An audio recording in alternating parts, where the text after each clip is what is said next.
Okay, so I'm here on macro trends, and we're gonna look at the 100-year the 100-year historical silver price chart. This is Brian Lewis with MMT Investing, and things just changed. So there's a few things to point out with silver. One, if you do the log scale, you can kind of see the lower action gets way more dramatic, and it kind of shrinks the upper action. And this makes it easy to see an inflation adjusted mean reversion trend line. So like the actual base price of where silver would be a good value investment, and it looks to be about $8. $8 is kind of a good value price for silver if it's not in a bubble. And right now it looks like silver is still in a bubble. It looks like we're on the shoulder of a bubble, and we're still trying to come back down to that kind of area down here where it would be a good value price. So I think we might get like a little move up out of this recession for 3 months.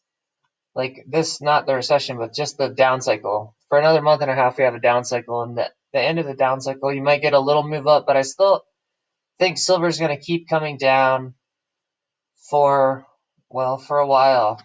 Maybe like a 3-year bear market in the stock market, and silver keeps coming down off this bubble, is what it looks like to me.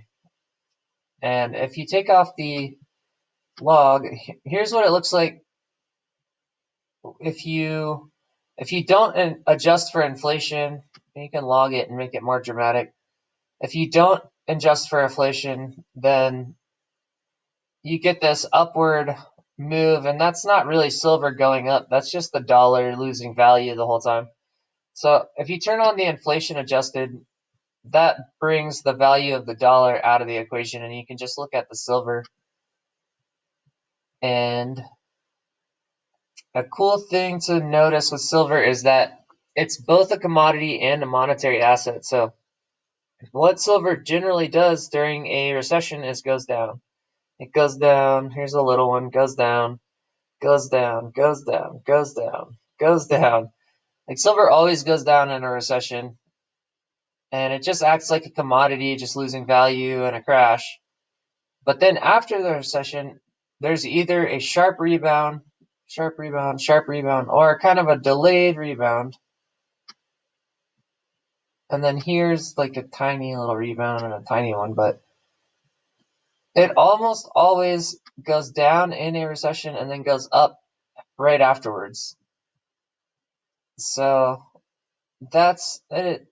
Makes it kind of interesting to try to buy at a bottom after the down cycle now, or after the recession period reverses. So that is something to think about with silver. And guess,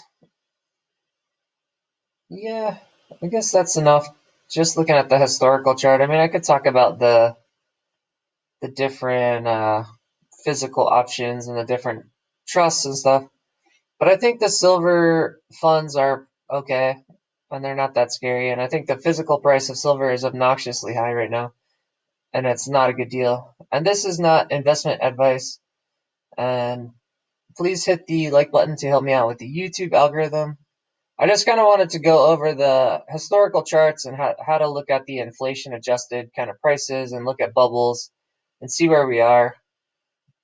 So that's silver.